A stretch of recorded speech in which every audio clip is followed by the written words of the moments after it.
The most pressing question that gets posed in the world of the game OMORI is asked in an ending that few of its visitors are ever likely to see in natural play. Why does this keep happening to us? Cal asks.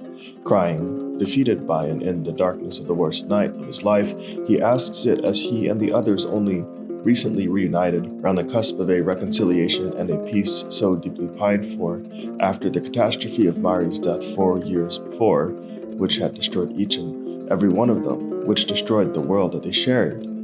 A long impossible hope that they may come to terms with her death to once again find themselves in the shelters of each other is a hope at last in grasp, but instead, their world ends all over again as they fail to stop Basil from stabbing himself to death with his own pair of garden shears, a tool he had long used to prune and tend to the flowers that once represented the depth of his love, of his care and attention for his friends. Why does this keep happening to us?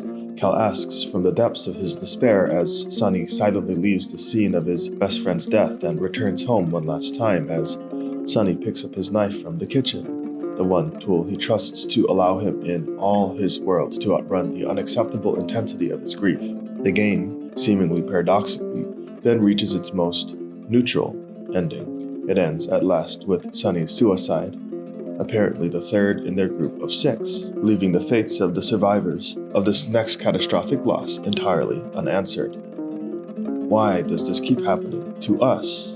This is a question that tethers us in grief to the burdens that we carry forward as we forge our own lives and our own futures in our world, in the real world. Long after we've left the world of the game, the searing pain of ancient recurrence lends a strange negative consistency to the tracks and to the trajectories of our lives. The same problems and struggles return again and again of familiar arguments, familiar vices, familiar pitfalls, familiar outcomes. Perhaps they play out in strange and unfamiliar contexts, and perhaps with new and unfamiliar people, but it returns always in the image of itself as the old stories seem always to return with new faces to accost us, no matter how we try to move and to escape them. This recurrence, the old story, plays out at every scale of the arrangements of participants in a place, at the scale of a civilization and a society, at the scale of an institution, at the scale of a family, of an intimate relationship, at the scale of the world of the dream. Let us try to find an answer to Cal's question, and to learn something important henceforth that this world stands to teach us. We have some setup to do before we can reach an answer to the question Cal asks in his grief.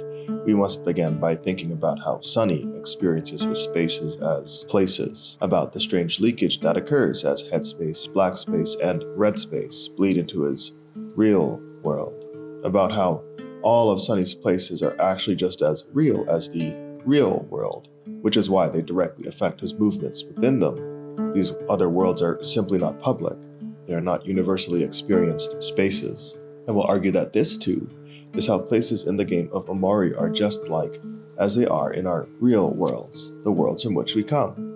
Sonny, in the realms of his dreams and for much of his shut-in life, in his real world as well, remains retreated in full from that public real world. In his solitude, he expresses in its most isolated and pure form that which is almost always experienced only in mixture. He experiences his place as the world, his place as a purely private entity, his place as an exact mirror for what is usually at least experienced partially in public as a common space and time. He lives in his own world even as he shares an earth of other worlds that have evolved apart from him across the years. The worlds of Basil, Hero, Aubrey, and Cal. A place, like the space over which it fits, is absolutely topographical. We, as it is in our spaces, are constrained by necessity to navigate a place in peculiar ways that acknowledge the accents of its topography, its geomorphology. To traverse a place is to circumvent its steep cliff mountains, or if we have no choice but to pass across them, it is to favor pathways of least resistance up its switchbacks and across the saddles between its peaks. Just as it is so in the real world of spaces, to traverse a place is to be forever restrained to the shores of its islands, of its continents, to pass only with mechanical assistance over its vast seas and its wide and open straits, but a place is not made exclusively of the public stuff of spaces, of geologically contingent topographies, of the concrete residues of human and non-human life. It drapes yet further strata atop the physical configurations they share with their spaces. These ethereal stratigraphies of place, however, are only conditionally present. They are not universally available to all who participate within that space, and yet they contour the movements of these participants within both the places and the spaces they simultaneously traverse. These strata are nevertheless fully real to the participants of that place.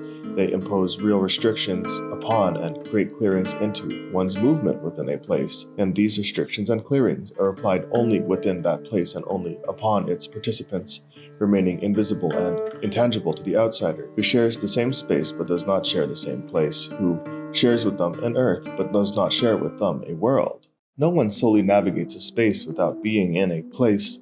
No one exists devoid of the networks of their co-constitutive relations which grant them, in their contingent concatenation of their participations in places, a distinct meaning that arises from the story of their unique traversal of their worlds. Gravity does not, so to speak, pull straight down on the participants of the world that is made up of its places, and this is the reason for the profound differentiations in trajectories tracked by each and every one of those participants. These restrictions imposed by the topographies of place constitute peculiar obstacles over which a participant in a given place must clamber in order to follow the same pathways that others seem to follow without any effort at all.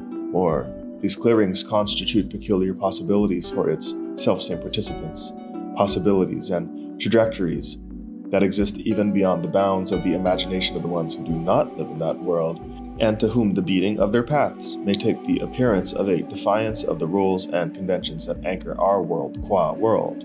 They, so to speak, appear to defy our gravities. To trace these tracks, even to the most careful, nuanced, and respectful perspective of the outsider, may even appear to be nothing but a brute irrationality, a salto mortale into a maelstrom. To trace the track of a place as an outsider may even be to trace what appears to be the make-believe, the fanciful and incomprehensible trail of illusions. Ahab and his whale, Paulo Coelho's crystal merchant, who fails to make his Hajj. And yet, it exists beyond the realm of reason qua outsider, for my reason remains bound to the logics and the structures of my worlds. As outsider, I'm able only to accept at face value that there could possibly endure a logic of a nature I cannot possibly conceive. It is either I deny it and perhaps endeavor to correct or to erase it, or I choose to surrender the priority I give to the logics that now operate in my worlds, treating as just as real the embodied logics these others lead in their own lives and own worlds, parallel and coexistent to the ones that I follow implicitly and without question in my own places. Places are unlike the universal and common spaces with whom we interrelate in the real world. They do not necessarily follow a space's universally encountered geometries. They do not necessarily obey its laws of motion, its laws of being. But even as they depart from the rules of being in the real world, they will never flout it. They must always account for and conform to it, always include it as one among the long series of its palimpsests, perhaps its most continuous and persistent palimpsest, because it is also its most public. The facet of it, which is most universally shared with others who persist beyond our places. In their particular instances and in systematic ways, places defy the practical physical logics of the real world, even as they always return to it. The worlds of the earth are never merely real. They are more than what is real, precisely because they are private, precisely because they are more than what is shared by everyone who exists within that space. But each place remains a place, each world remains a world. Places have an internal rigidity and inertia, a resistance to the pressure that is applied to it in the course of its encounters with all alien worlds, but always does the light already peek between its cracks. Even the slightest contact arising from another's entry into the world permanently alters it, permanently breaks it from the space of its realizable futures, of the limited possibilities that had once bound it. Permanently does it break it from the ties of exclusivity that constrained it before its adulteration. We cannot go back without acknowledging the irreversible effect of the next encounter, which manifests itself always in the form of a damage, and then a scar, and then a natural and ancient fixture of the setting of the place itself. For this reason, by far the most important character in the world of the game is Kel, on account of the enduring spirit of his care for Sunny, of his intrusion as the first tenuous bridge across and between the worlds of all the friends, for taking the shape of what I have in previous videos called the world tether. Still, all of them play this role in a critical way to each and every one of the others. It is Hero's intervention that breaks the deadlock between Kel and Aubrey. and Kel's intervention that draws Hiro out of his depressive stupor and back to his family.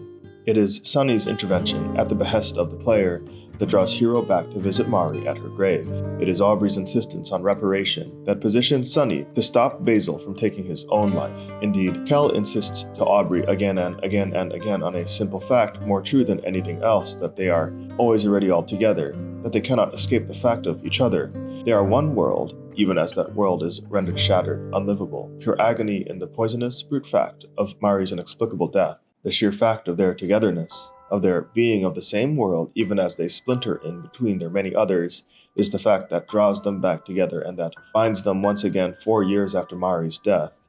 It is the fact of the reassurance of this same worldliness that leads Sunny, at the very end of the true root of the game, to at last confess the truth to his friends. It is the reason why the game ends before we ever get to witness their responses, because what happens next is, in truth, entirely unimportant to the ways in which they've all already changed.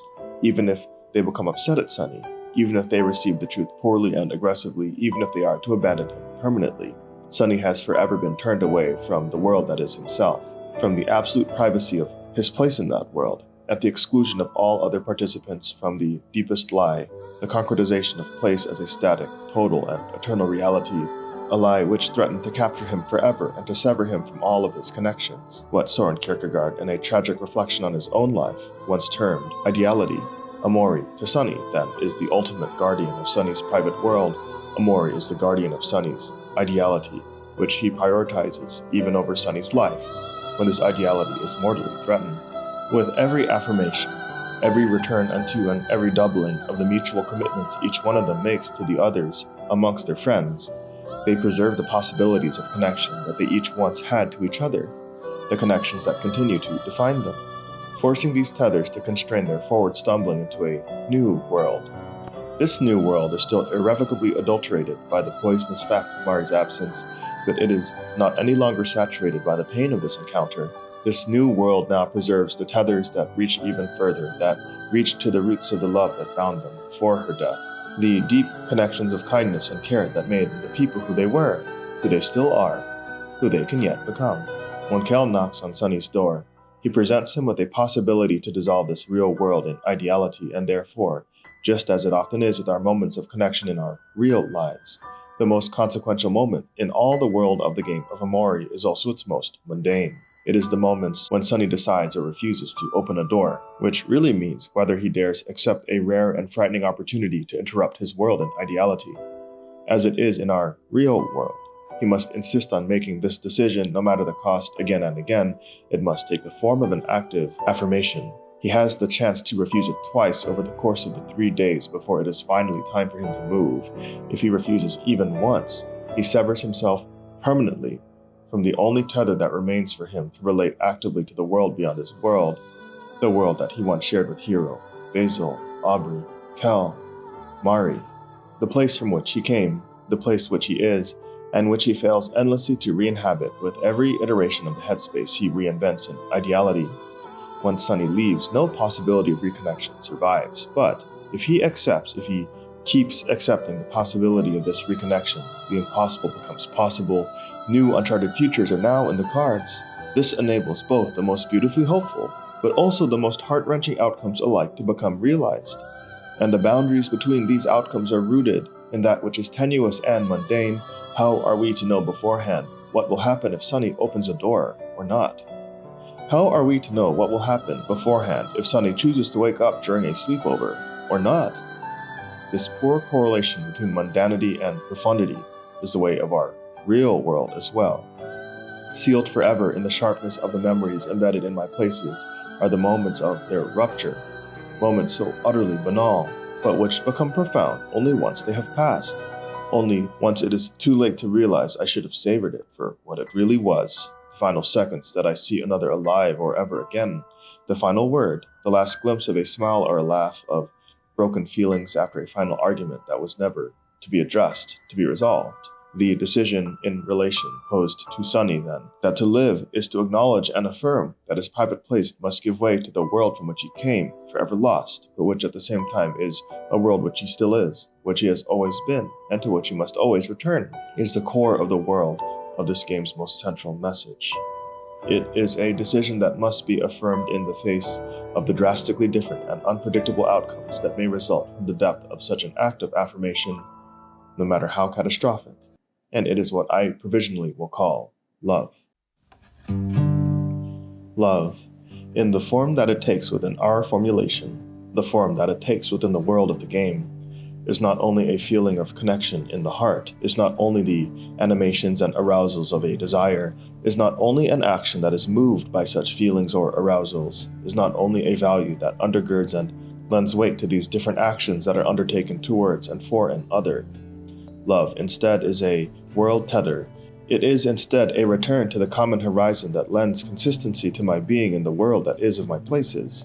Love is that which binds me in sequence to every past instantiation of the places in which I have participated, every person I have ever been in each and every one of those past and present places, and therefore, since I am generated from the mutual impingements of my participation upon those of every other with whom I have been, it binds me accordingly to the other participants with whom I have shared the places of my world. In other words, love is all that I come from. Love is all that I am. Love is that which binds me irrevocably to the past, even as it contours the possibilities for the trajectories I'll yet trace as I move forward in my life. It is at the same time a progression and a return, a flight into the past and a leap into the future, into the we I have always been, and the we's I will stand to become always already I, even as every recognizable feature of my presence in a place might stand to fall and to fade. Love, then, in this sense, is not a submissive acceptance of the consequences of an oath-keeping, is not an act of commitment that arises from a gritting of one's teeth through the sacrifices I indelibly will have to make in order to keep that oath. It is not a promise that is an accommodation, or an accommodation that is to be fulfilled for the sake of its promise, however bitterly, with however much forbearance. Instead, it is the source of my being in the world of my places, of my being from, through, for, and in spite of an other. Love is my very being in affirmation, from which endlessly springs, as if by instinct, the affirmations of care and of connection I protect in my being in affirmation through an other. Sacrifice as love, then, is never an accommodation. It is merely what it means to be a person who lives with, for, and through another. Love, then, is the fount of the truth that becomes the hidden bedrock of my meaning, and which tethers me to the ones whom I love. Whether I affirm or repudiate the ones with whom I am tethered in love, always do I point back to them as reference. Love is not my burdensome responsibility to the others in my care.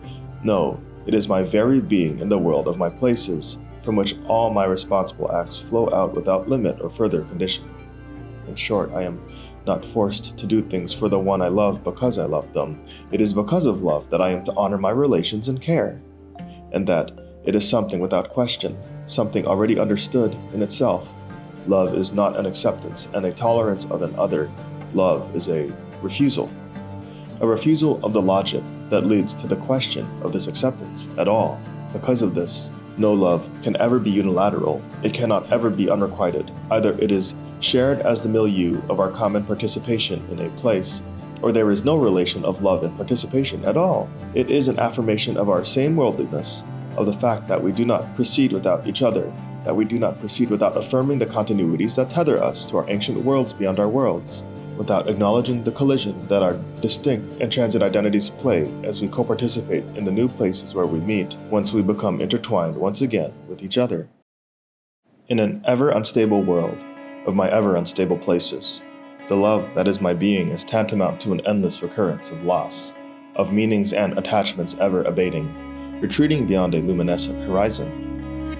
Every impingement by another participant in my places demarcates the end of my world, a world that ends over and over again of the death of me qua participant. As a result, to identify myself within this attachment to my wrecked and sunken places is to substitute love for grief as the hidden bedrock of my being in the worlds that are of my places. It is to deny all new encounters and to cloak myself in a static nostalgia, even as the other continues to impinge on my participation. As the other continues to end and begin my world again and again and again in spite of everything I want or hope or try to do. Every world on this earth is already post-apocalyptic, its incipience, existence, and end always occurring together, always all at once. Love, if we are not to subdue it to grief, must not deny this endless churn, must not deny the transience of all worlds and of all places, of all their transient identities in participation. lest it risk ceasing to be a love, lest it risk falling into something monstrous. And yet, because love is the bedrock of my being as a participant in a place, and is therefore the matrix that binds all participants in that place, the recurrence of profound loss becomes inescapable and engulfing for any one participant. There is not ever such a thing as a moving on, only a moving besides every person I have ever been, at every time, from every place, which really means that I move with and through every participant with whom I have been with each of my places, acting as a milieu of adulterations from their ceaseless and involuntary interactions. Grief, properly conceived, is thus the consciousness of love, and so, then, grief is my self-consciousness. To confuse the constitutive properties of love with a static self-consciousness in grief is to conflate my existence and activities in the world, everyone in love qua relation, with a mourning in perpetuity, with an idolatry of grief. It is to congeal the place itself into that static idol, into something unchanging, something enduring, something that guarantees a stasis that resists this endless cascade of loss in attachment.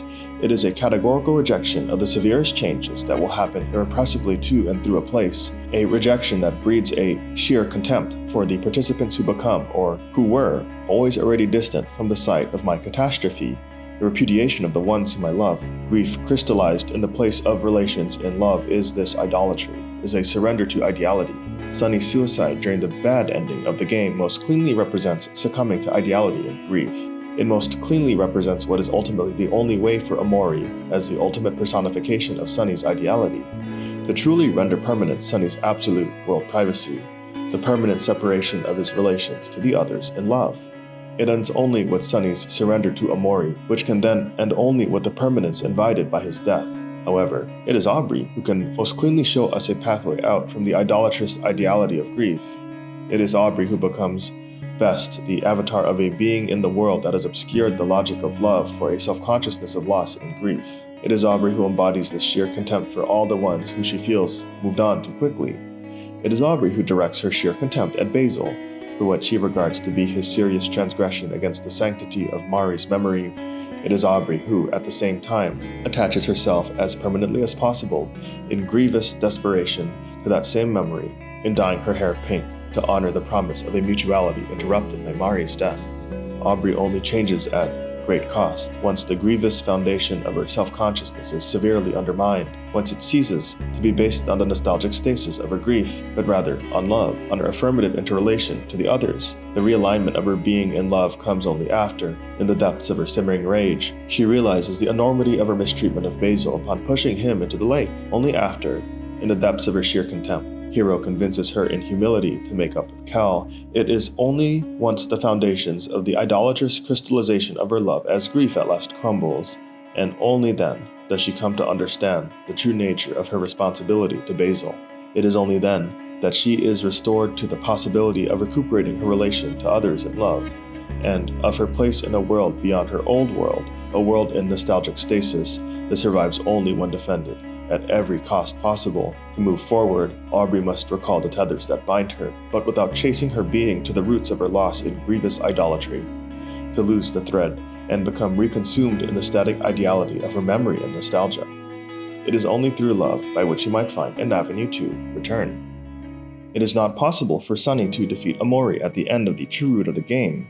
If OMORI is an avatar of absolute privacy and ideality, then he is an absolute guardian of a place and of one's world, untethered and unanchored by any ties in love to anybody forever. To fix the movement of place is to absolutely self-immolate in grief, and OMORI comes to the inevitable conclusion that true stasis, true protection, a true freedom from all violation can only be achieved in death. OMORI, then, is an expression of one extreme pole in a tension that underlies the difficult course of living in love for anyone who lives in a place, for anyone who belongs to a world, that is, for anyone at all. This is because anyone who lives in a matrix of co-participants already lives in love, whether or not they reject these relations and become ensconced in the ideality of their grief, a deeper death than the deaths that arise in the mere exercise of participation in a place. OMORI is a guarantor of Sunny's identity. And Sunny is nothing without the love of his friends and of his sister, which is why OMORI's life in Headspace is defined most prominently by the Pollyanna-ish, idolatrously nostalgic affection of his friends, and why the necessary exclusion of Basil perpetually destabilizes that world. The catastrophic risk of losing hold of his identity nearly severs Sunny from all of his tethers to the real world after his role in Mari's death. As a participant who withdraws from the world of his friends, the Sunny, qua participant of that time, has already died, killing everyone else in the process, and not only Mari, an admission Aubrey explicitly makes of herself when she is confronted within the church by him and Cal. This death has an entombing effect. It cements the nostalgic legacy of his lost ideal world as his only world. Headspace then is his tomb, which has been prepared for him by OMORI ever since he died alongside Mari and each and every one of his friends. This is the reason why OMORI is able to protect Sunny's ideality only by guaranteeing his death in the real world, in sheer contempt for the deep suffering it would certainly cause for his friends.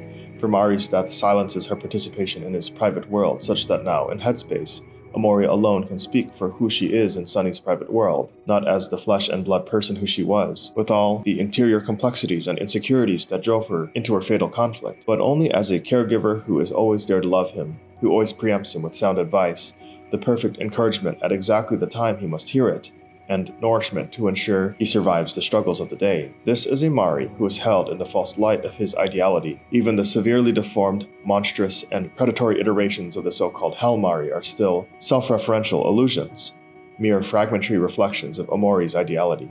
It is this outcome, to be able to speak solely on behalf of Sunny who cannot speak back because he is dead, that OMORI must achieve, if he is to achieve a successful fixing of his place and of his world for a static eternity. This, then, is the lesson the game OMORI leaves for us when we return to Kel's painful question, why does this keep happening to us? The first and most direct answer is that it is because they are of the same place. They are of a single world. They are who they are because they are tethered to each other in a way no outsider could ever be tethered to each of them, and because of this, a kind of fate emerges, though only in a weak sense, for even as they are far from written in stone, their lives follow familiar tracks. The events that recur in that place that they share are the simple results of the impingements they have on each other. The problems that recur, especially the most painful ones, express from the consistent characteristics of their world of their places, which arise in that consistency, from the emergent dynamics of their mutual participations, and these problems self-express to each participant as a recurrence in their struggles and their perceived failures to meet the needs of the friends that they lose. The suicide of Mari, and then of Basil, and then of Sunny, are really all the one death splayed out all across the sky of their shared world, seeping into all things and across their entire field of time that self-expresses again and again and again within their shared places, which plays out in a way that is distinctive to those places, to their world. It unfolds in the one way in each of them, every time, even though nearly every component of the recurrence has otherwise been exchanged in context with something and someone else. The return begins with a mismatch in the perception of the one who is to die, with the reality of the relations of the love they share with the others. Namely, it is at first saturated in ideality, which leads to a conflict largely sheltered from the view of the others in the group, then at least to the perspective of the ones who remain. The suicide happens without warning, without any apparent explanation or clear sign that it was imminent. It happens despite the best and hardest fought efforts and expectations of the survivors, who, in being severed in ideality from the truth by the separation of their places, find it impossible to square the brute horror of their reality in their world with an explanation, but who cannot live without comprehending the catastrophe, and who thus can only comprehend it as an inevitable fact of their personal flaws and failures. But a silver lining remains. For just because this catastrophic recurrence is distinctive to the participants in this place does not guarantee that repetition to be an inevitable outcome. The neutral knife ending is only one of many possible outcomes for the participants drawn into one new place 3 days before the move within their shared world. Although the field of possibilities is very tenuous and treacherous nevertheless, there is only one outcome that plays out over the course of the game which does not resolve in Basil's death. Only one outcome which resolves in the disclosure of the truth by Sunny to his friends. This leads us to the second answer to Kel's question, and the by and large more important one. The way out of the recurrence. The way out of the why the catastrophe keeps happening.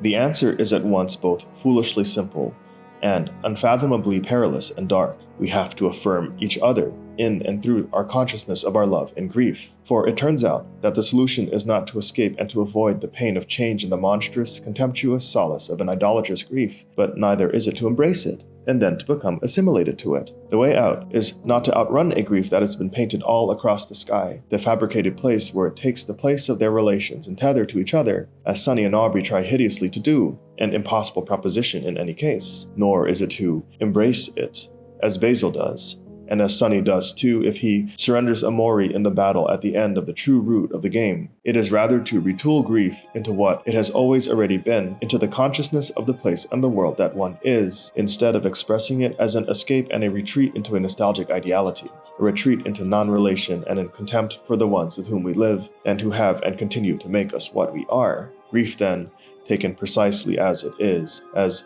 undistorted into an idolatry in ideality, is an architecture of a place in perpetual rupture. It is the Rolodex that arranges my participations in our world and which aligns them, in halting and stumbling step besides each of the others, which sets them in arrangement with the others I have been and with whom I move, a boiling and seething movement. Grief is the consciousness of the tethers that draw us across all the people who we are, and who we were, who we continue to be, and who we once lived beside. Grief anchors the tethers that bind us to the constellations of possible futures that, in living with each other, create the possibility of a change that exceeds our wildest and most desperate hopes, even at an escalated risk of a much greater loss. Grief must not be love, but grief is the key to love. It is the key to affirming our already constitutive ties we have always already had to each other without departing from the reality of its luminous streams of loss and ecstatic joy, which we are always compelled to navigate by the mere facts of our participations in these worlds. To love in grief is to approach ourselves, in our totality of the worlds that we are, as the totalities of who we are, of what we is. To love in grief is to be positioned to rescue ourselves and each other from the turbulences that threaten ever and again to undermine the we who we are in the worlds where we live, both for ourselves and for each other. It turns out then that Sunny's fledgling solution in the true route, that is to recourse to the love of his world, namely to the world of the ones who had once chosen him, and who now continue to affirm him, and who continue to choose him, again and again and again. He must do this no matter the outcome, because the alternative is to seal himself away in his ideality, mistaking and then confounding all his grief for all his love. Because he is tethered to them in his grief, a greater space of possibilities can now emerge, even the most unthinkable ones. And this, then, is the final answer to Kel's question of why does this keep happening to us in the world that they share? Because they are co-produced in their sharing of it. Everything they always are to each other is the collective fount of that which keeps on happening. There is nothing in the world that happens without them, even as it stands to happen in spite of them. Their shared life unfolds in their shared world because of the they who they are, to and through and for each other, the relations I already have called love. To affirm and rededicate oneself to these tethers is the only way to create the space for an outcome that might bind them with the strength to reshape and survive the most catastrophic trajectories of these recurrences, even as it may also enable even more catastrophic outcomes. In other words, even their loveliest outcome can express in a way that only could have arisen from the ties that bind them in the recurrence that had always already threatened to destroy them from the start. This is the fundamental quandary of being through and in spite of each other, of being of a place and of a shared world. Because they are who they are, they must choose each other, nevertheless. The only way for Sunny to love through grief in his shared world is to embrace the death of himself, qua-participant in love, without abandoning the fact of every of his deaths along the way, of every one of those, of every one of his friends, of those of his sister. The only way forward, as precarious and perilous as it may become, is to know grief as an agent that is a luminous consciousness of this series of deaths in a place. It is too, in affirmation and dedication, return to the love that both creates them and which guides the trails they track across and into their futures.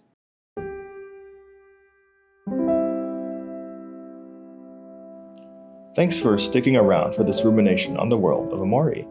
If you liked what you saw and would be interested in seeing more, please feel free to like and subscribe.